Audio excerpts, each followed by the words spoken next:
Alkisah, seseorang memelihara seekor burung Raja Wali sejak burung itu masih kecil. Ia menambatkan si Raja Wali kepada sebuah tonggak yang tertanam di halaman rumahnya.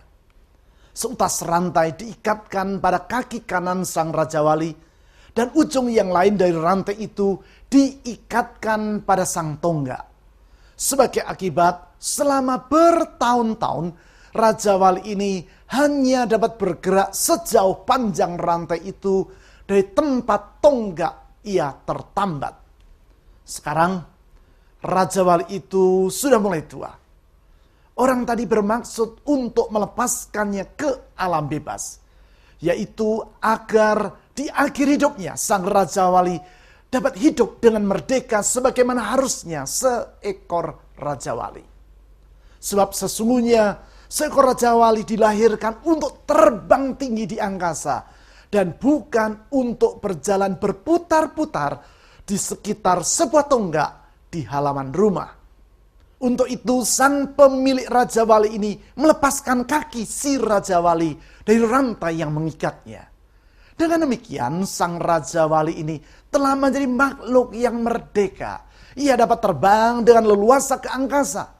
Namun heran, sang Raja Wali ini tetap saja berdiri dekat tonggak tempat ia tertambat di masa yang lampau.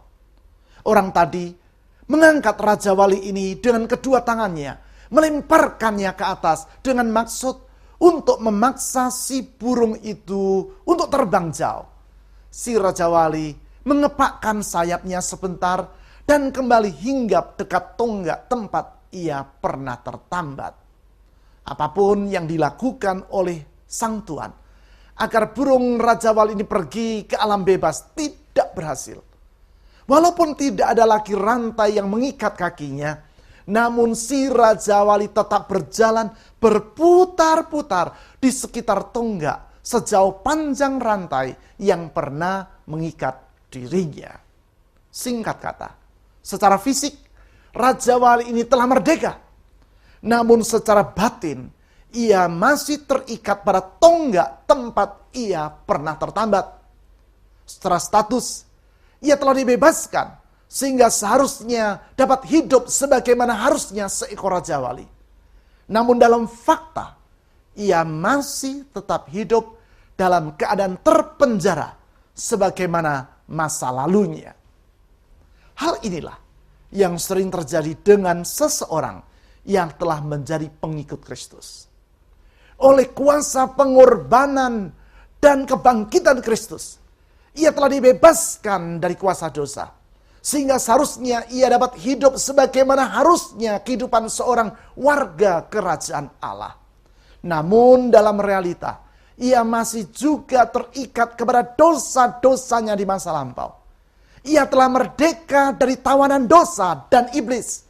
Namun dalam kenyataan dirinya masih tetap terikat kepada kuasa kegelapan. Mengapa demikian?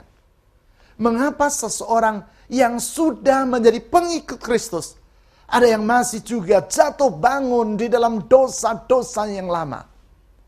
Atau mengapa seseorang melakukan hal-hal yang di luar yang ia kehendaki? Hari ini saya mengajak Anda untuk mempelajari apa yang dikatakan oleh Alkitab tentang iblis dan roh-roh jahat, dan bagaimana Anda dapat mengalami kemerdekaan yang sepenuhnya dari ikatan iblis dan dosa. Sehingga dengan demikian, Anda bukan hanya di dalam status telah merdeka dari kerajaan kegelapan, namun di dalam prakteknya Anda juga sungguh-sungguh menang atas kuasa iblis dan kuasa dosa. Sama seperti kisah yang saya ceritakan tentang Raja Wali tadi. Bukan hanya dibebaskan dari rantai yang selama ini telah menambat dirinya, tetapi sungguh-sungguh merdeka. Batinnya tidak terikat lagi pada tonggak tempat di mana ia selama ini tertambat. Namun ia dapat terbang tinggi dan hidup sebagaimana harusnya. Saudara-saudari, di dalam pelajaran yang pertama, kita sudah belajar bahwa Allah menghendaki agar manusia hidup di dalam kerajaannya. Artinya, ia menghendaki manusia hidup di dalam pemerintahan Allah. Sebab Tuhan sendirilah yang menjadi raja di dalam kerajaannya. Di dalam Alkitab juga disebutkan bahwa di dalam kerajaannya tersebut terdapat malaikat yang tidak dapat dihitung jumlahnya karena banyaknya. Malaikat tersebut adalah makhluk yang diciptakan Allah untuk melayani dirinya. Kita juga belajar bahwa bila manusia hidup di dalam kerajaan Allah, maka mereka akan hidup berbahagia dan hidup penuh dengan makna. Namun manusia telah memberontak kepada Allah.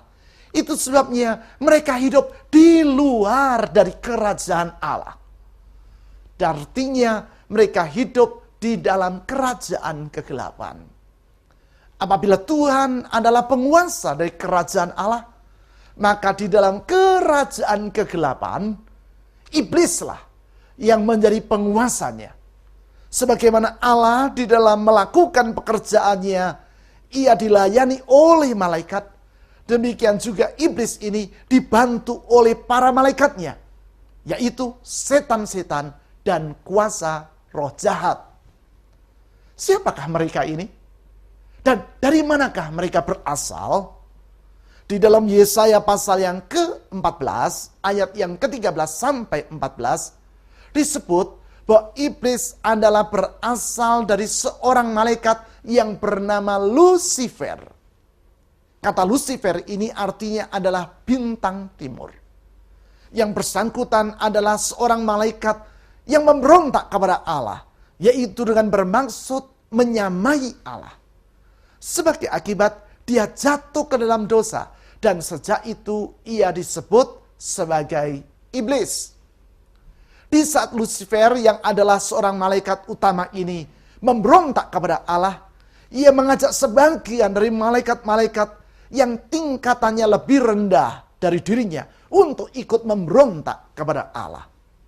Kalau Lucifer yang telah jatuh disebut iblis, maka para malaikat yang ikut memberontak bersama dengan dirinya disebut sebagai setan dan roh-roh jahat.